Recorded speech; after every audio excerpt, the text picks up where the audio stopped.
Okelah bosku, tanpa berlama-lama lagi, kita langsung saja ke alur ceritanya.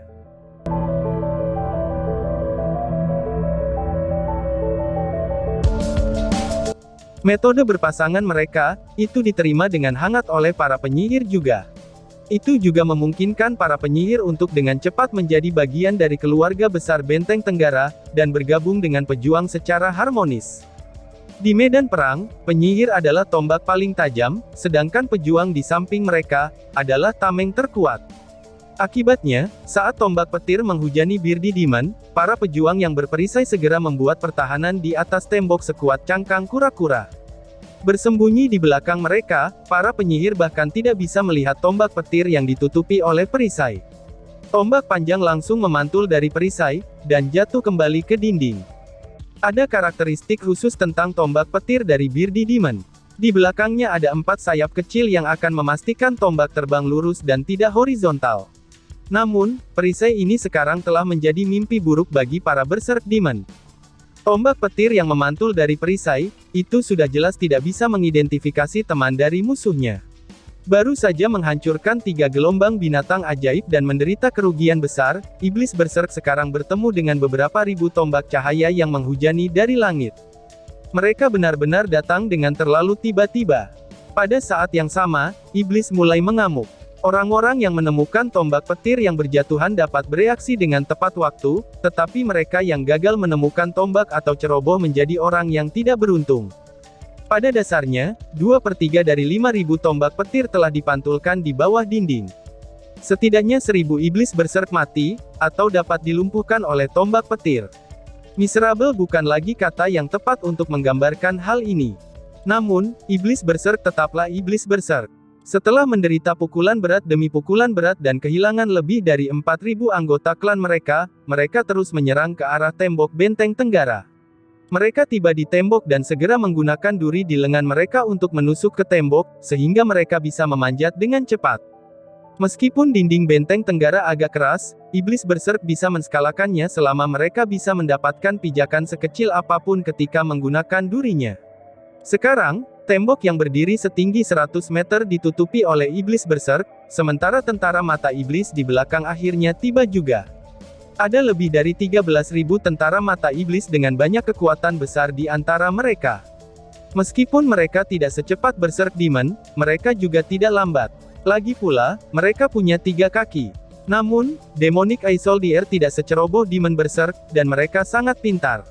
Alasan mengapa mereka tidak segera menyerang adalah, karena mereka membiarkan Berserk Demon menyerangnya lebih dulu. Bukankah mereka akan lebih aman setelah manusia di dinding sibuk dengan iblis Berserk?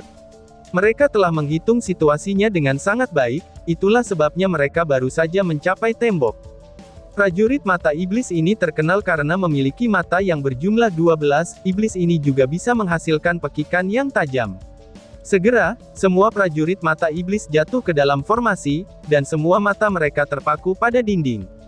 Mata iblis mereka hanya bisa meluncurkan sinar lurus. Itu tidak terlalu efektif karena mereka menyerangnya dari bawah, tetapi pemimpin tentara mata iblis sangatlah pintar. Tujuannya sangat sederhana, yaitu langsung menyerang tembok. Bahkan jika tembok Benteng Tenggara setebal 100 meter, mereka tidak akan mampu menahan beberapa putaran serangan dari 13.000 prajurit mata iblis. Begitu tembok diserang, maka apa yang seharusnya digunakan oleh Benteng Tenggara untuk menghentikan 500.000 tentara? Metode serangan mereka sangatlah licik. Dan begitu dia tiba, 10 mata di kepala prajurit mata iblis terkemuka segera melepaskan serangannya, dan meninggalkan jejak hangus sedalam 1 meter di dinding tembok. Tanpa ragu, dia menunjukkan kepada tentara mata iblis lainnya di mana mereka harus menyerang. Jika prajurit mata iblis benar-benar berhasil meluncurkan beberapa gelombang serangan, itu pasti akan menjadi pukulan telak bagi Benteng Tenggara. Iblis Berserk sudah mulai memanjat tembok sekarang, sementara iblis burung di udara juga merespons dengan cerdik, lalu dengan cepat menyebar dari formasi dan mencari peluang untuk menyerang. Bagaimana mungkin Benteng Tenggara bisa menghentikan prajurit mata iblis ini sekarang? Tentu saja mereka mendapatkan gelombang kekuatan tempur, karena Benteng Tenggara yang sekarang bukan lagi medan perang kuil pejuang, melainkan medan perang persatuan kuil. Peluit tajam tiba-tiba terdengar dari dinding, dan sebelum prajurit mata iblis dapat memahami apa yang sedang terjadi, kawanan mereka roboh seperti gandum yang telah ditebang. Sosok-sosok itu benar-benar muncul dari tanah satu demi satu, dan kemudian membantai tentara mata iblis dari jarak dekat. Pembunuh. Mereka adalah pembunuh. Ada lebih dari 10.000 pembunuh yang tersembunyi di bawah tembok. Mereka selalu menunggu dengan sabar. Mereka membiarkan iblis berserk melewati mereka, karena target mereka adalah prajurit mata iblis yang menggunakan serangan sihir. Prajurit mata iblis sangat besar, dan masing-masing dari mereka memiliki 3 kaki, tetapi mereka benar-benar pasukan penyihir. Mereka juga sangat tidak terampil dalam pertempuran jarak dekat. Mereka tidak pernah mengira bahwa ancaman itu tidak datang dari benteng tenggara, tetapi dari bawah kaki mereka, dan melancarkan serangan fatal ke arah mereka seperti para slinker dari ras mereka sendiri. Tentara mata iblis pasti telah diakali. Jika mereka menemani iblis berserk, maka iblis berserk bisa memberi mereka dukungan. Namun, mereka sudah tertinggal sepenuhnya, dan mereka berada agak jauh dari tembok juga, jadi, itu sudah mustahil bagi iblis berserk untuk menyadari bahwa mereka dalam bahaya. 10.000 pembunuh. Kekuatan macam apa itu? Pada dasarnya dalam waktu kurang dari 3 menit, semua 13.000 tentara mata iblis dimusnahkan oleh para pembunuh tanpa satu pun yang tersisa dan hidup. Jika pasukan sihir bertemu dengan pembunuh, nasib apa lagi yang bisa mereka derita selain kematian? Itu tidak berbeda dengan seorang pembunuh yang berdiri tepat di belakang seorang penyihir, dengan belatinya di leher si penyihir itu. Menyaksikan pertempuran dari jauh, Saminaga terpana melihat pemandangan ini. Dia tidak akan pernah bermimpi bahwa hasil akhir dari pasukannya yang berjumlah 50.000 orang, itu akan menjadi seperti ini. Manusia jelas telah bersiap sebelumnya. Pembunuh itu jelas telah bersembunyi di sana jauh sebelum mereka tiba, atau bagaimana mungkin dia bisa dibodohi. Baru pada saat itulah Saminaga menyadari bahwa, benteng tenggara telah menunggu kedatangan mereka, dan juga telah membuat persiapan yang cukup matang. Benteng tenggara kuil pejuang yang dia yakini hanya membutuhkan 3 gelombang serangan berkekuatan penuh untuk ditembus, itu sebenarnya menjadi sangat tangguh. Dan aspek yang paling mengancamnya adalah, penampilan dan jumlah summoner, penyihir, dan pembunuh. Bukankah 6 kuil manusia selalu bertarung sendirian? Mengapa begitu banyak pembangkit tenaga listrik dari kuil lain muncul di benteng tenggara? Pikir Saminaga. Saat para pembunuh meluncurkan serangan mereka, iblis berserk yang menempel di dinding juga dihancurkan. Ada sebagian dari iblis berserk yang berhasil mencapai dinding, tapi yang menunggu mereka adalah pedang tajam para kesatria dan pejuang. Bagaimana mungkin mereka bisa menjadi ancaman bagi benteng tenggara dengan jumlah yang sangat sedikit? Mereka akan membutuhkan lebih banyak waktu dan jumlah jika mereka bahkan hanya ingin mengurangi lawan mereka. Pada saat itulah paku tumbuh dari tembok benteng tenggara. Paku tanah yang panjang tumbuh dari dinding tanpa tanda sebelumnya. Iblis berserk pada dasarnya menutupi seluruh dinding saat itu terjadi. Setidaknya ada 3.000 iblis berserk secara bersamaan memanjat tembok besar dan lebar itu, tetapi di saat berikutnya, semuanya terjepit sampai mati di sana. 500 penyihir bumi mendapat bantuan sampai sekarang. Mereka akhirnya mengambil tindakan. Ketika mayat iblis berserk menghujani dari atas, itu telah mengganggu pasukan iblis, dan 10.000 pembunuh yang baru saja menyergap prajurit mata iblis, itu segera menyergap dari belakang, yang bekerja sama dengan mereka adalah bola api peledak yang jatuh dari langit. Iblis berserk yang berjumlah 25.000 sebenarnya telah dikepung di bawah benteng tenggara. Bahkan jika Saminaga ingin menyelamatkan mereka, itu sudah terlambat. Garis-garis cahaya keemasan terus menghujani, dan menyinari para pembunuh yang terluka. Dengan dukungan dari para Priest, kekuatan asasin meningkat beberapa kali lipat. Mereka menjadi lebih kuat dari para iblis berserk sejak awal, dan para iblis berserk telah turun ke dalam kekacauan. Ada juga dukungan dari penyihir api dan Priest di atas, jadi tidak ada gunanya para pembunuh menderita kerugian lebih lanjut. Birdi Demon di udara tidak bodoh. Mereka sama sekali tidak mendekati benteng tenggara, atau mereka hanya akan menjadi bebek bakar bagi para penyihir yang ada di dinding. 6.000 Birdi Demon yang tersisa segera melarikan diri ketakutan, dan meninggalkan lautan mayat di bawahnya. Sebuah sorakan segera terdengar dari benteng tenggara seperti gelombang pasang. Mulai dari Qiyu Yonghao hingga tentara reguler, emosi dan moral mereka telah terbakar pada saat itu. Selama bertahun-tahun manusia berperang melawan iblis, mereka tidak pernah segembira seperti sekarang. Faktanya, bahkan kekuatan asli yang dimiliki Benteng Tenggara, itu tidak dapat dikalahkan oleh gelombang 50.000 iblis seperti sebelumnya. Namun, itu pasti tidak mungkin bagi mereka untuk menangani serangan darat dan udara ini tanpa menderita kerugian sama sekali. Kehebatan pertempuran dari iblis berserk dan iblis burung sangatlah luar biasa, belum lagi mereka digabungkan dengan sejumlah besar tentara mata iblis juga. Mereka semua merupakan para elit di antara iblis. Namun, kali ini berbeda. Di bawah upaya gabungan dari 6 kuil yang berbeda, pertempuran telah berakhir bahkan tanpa pertempuran para Pries. Itu adalah kemenangan yang sempurna.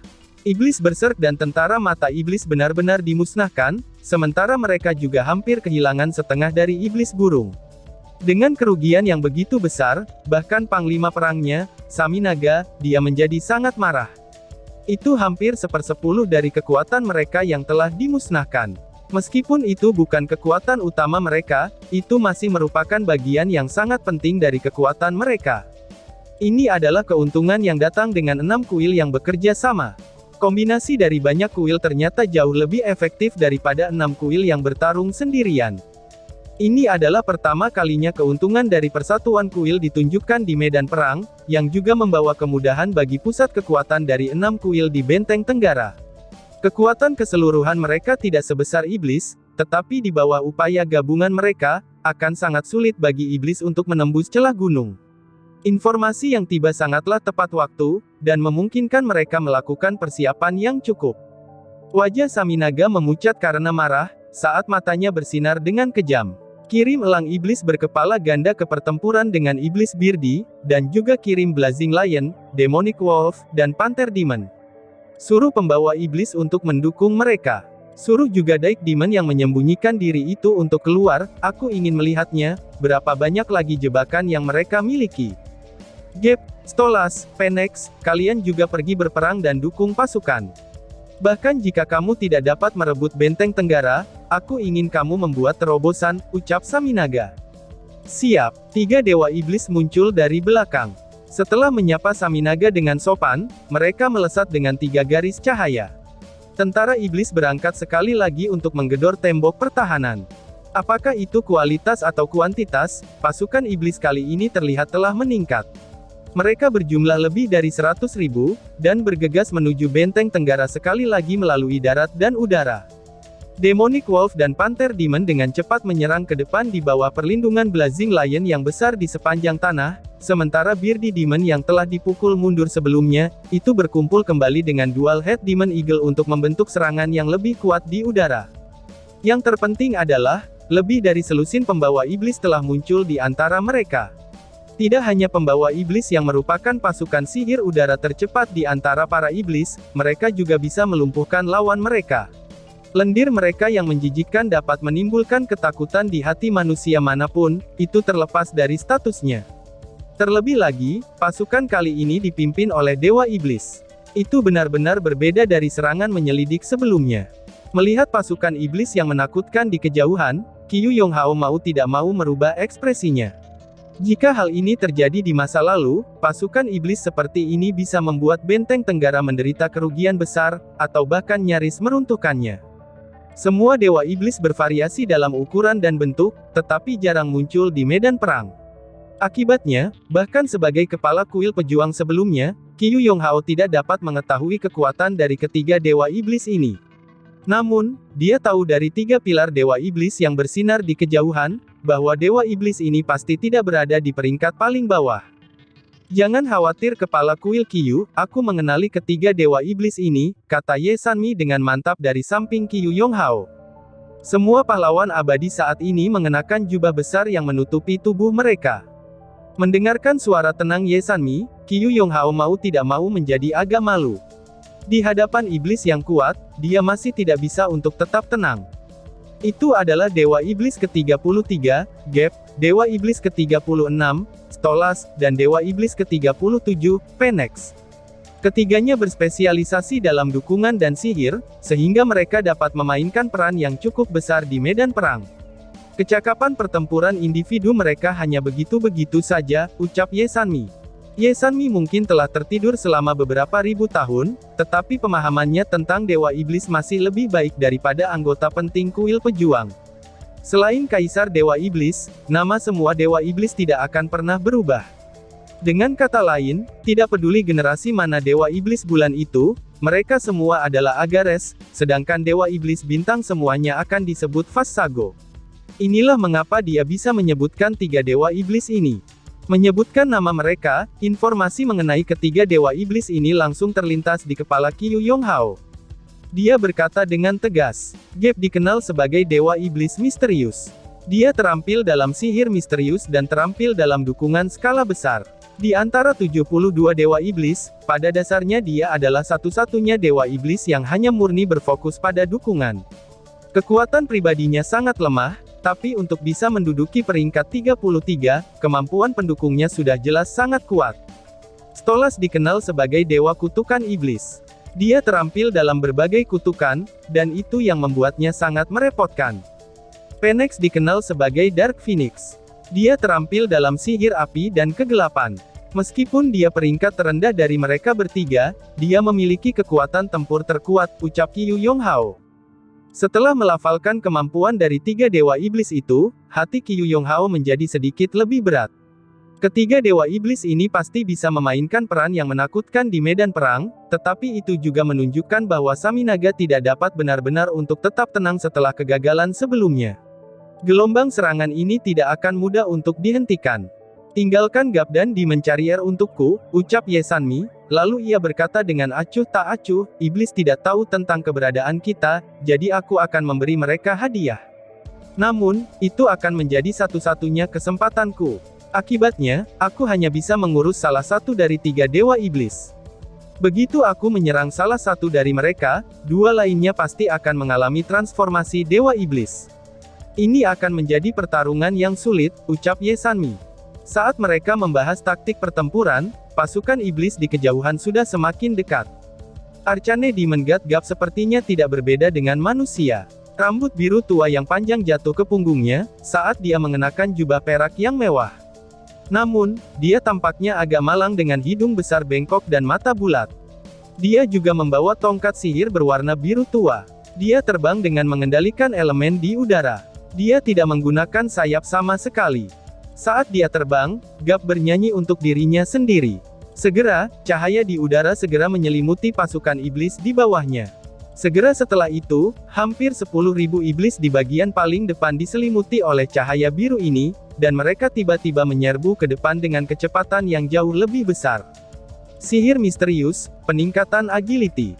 Sebagai pengguna sihir yang murni mendukung Arcane Demon God Gap, agar dapat mencakup jangkauan yang sangat luas dengan sihirnya. Tidak ada satupun penyihir manusia yang bisa menandinginya. Dia menggunakan sihir dengan sangat cepat. Setelah meningkatkan kelincahan pasukan iblis, cahaya merah lainnya menyelimuti Blazing Lion, Demonic Wolves, dan Panther Demon. Ini adalah sihir untuk meningkatkan kekuatan. Dan ini hanyalah permulaan. Jika dia diizinkan untuk terus melemparkan sihir misteriusnya, kecakapan pertempuran pasukan iblis setidaknya akan menjadi berlipat ganda, sementara keuletan mereka di medan perang juga akan meningkat secara drastis.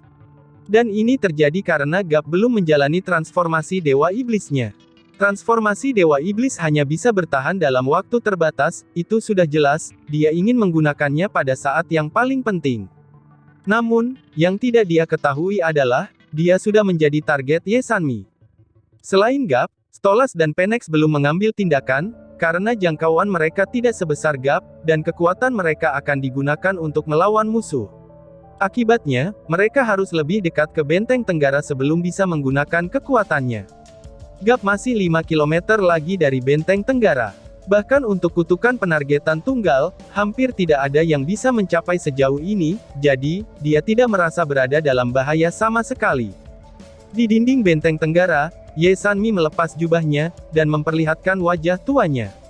Kulit abu-abunya memancarkan kilau metalik, tapi matanya sangat istimewa. Mereka sepertinya bukan milik undead sama sekali. Sepasang mata hijaunya itu nampak cerah dan tajam. Hanya di kedalaman mereka api hijau kecil terlihat melompat-lompat. Ye Sanmi mengangkat tangannya dan meraih udara. Segera, busur besar muncul di lengannya. Busur itu bahkan lebih panjang dari tubuhnya. Warnanya emas tua, tapi tali busurnya bersinar redup dengan cahaya 7 warna. Begitu busur itu muncul, Qiu Yonghao yang hanya beberapa inci darinya, ia merasa kalau jiwanya sedang tersedot. Ada banyak pola indah di haluannya, tapi semuanya tersembunyi oleh kilau emas gelap. Ye Sanmi memegang busur di tengah dengan tangan kirinya, dan perlahan-lahan mengangkatnya ke hadapannya. Dia meraih tali busur dengan tangan kanannya, dan perlahan-lahan menariknya tanpa anak panah. Saat dia mulai menggambar panah, Qiu Yonghao secara naluriah mundur beberapa langkah. Orang lain di sekitarnya juga dengan terpaksa membuat jarak. Seolah-olah aliran udara tak terlihat sekarang mengelilingi Ye Sanmi, dan segera naik seperti nyala api. Saat busur itu ditarik, itu juga memancarkan aliran udara yang tak terlihat, tetapi anehnya, baik warna emas gelap dari busur atau cahaya 7 warna dari tali busurnya, itu segera meredup. Mereka menjadi tidak mencolok. Apakah ini alat ilahi? Pikir Qiu Yonghao. Qiu Yonghao memiliki pengetahuan dan kebijaksanaan yang luar biasa, sehingga dia tahu bahwa busur itu luar biasa jika dilihat dari pandangan pertamanya. Dia tidak bisa membantu, tetapi terkesiap. Pahlawan abadi sebenarnya memiliki alat ilahi. Tidak hanya ini adalah alat ilahi kuno, tampaknya itu juga terkait dengan elf kuno, karena pola pada haluannya adalah sesuatu yang istimewa bagi elf kuno. Qiu Yonghao tidak dapat mengatakan detailnya, tetapi dia tahu bahwa itu terkait dengan elf. Mantra misterius ketiga Gap benar-benar terus dilantunkan. Dia adalah dewa iblis yang berdiri sendiri tanpa klan. Akibatnya, dia tidak khawatir dengan kematian Demon Berserk dan prajurit mata iblis sebelumnya. Dia hanya meremehkan perintah Saminaga. Sebagai dewa iblis misterius, dia secara pribadi percaya bahwa dia adalah yang terbaik dalam mengendalikan seluruh situasi, tetapi hanya karena dia tidak memiliki kecakapan pribadi, dia tidak pernah bisa memimpin di garis depan. Akibatnya, dia merasakan pahit atas ketidakmampuan ini. Akhirnya tibalah baginya untuk memasuki medan perang. Gap akhirnya bisa melampiaskan perasaan pahit ini, dan melakukannya dengan baik, di mana dia akan menunjukkan kepada klan iblis lainnya, betapa kuatnya kemampuan pendukungnya yang murni. Pada saat itulah jantung Gap tiba-tiba menegang. Dia secara otomatis menghentikan mantra yang dia nyanyikan. Dia hanya merasa seperti tangan besar yang tak terlihat telah mencengkeram jantungnya, dan menyebabkan rasa sakit yang tak terlukiskan. Dia tidak bisa membantu, tetapi mendengus. Dia secara naluriah melihat ke arah benteng tenggara. Apa yang dia lihat adalah sepasang mata hijau giok dan busur yang besar. Mustahil. Bagaimana mungkin panah itu bisa menjangkauku dari jarak yang begitu jauh? Gumam Gap.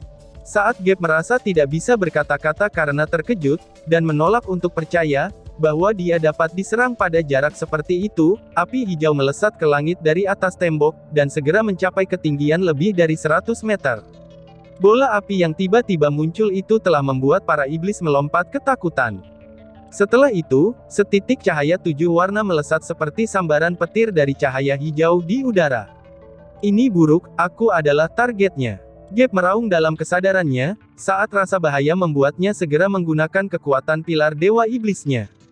Pilar dewa iblis milik dewa iblis misterius segera bersinar dengan cahaya biru laut di dalam perkemahan iblis.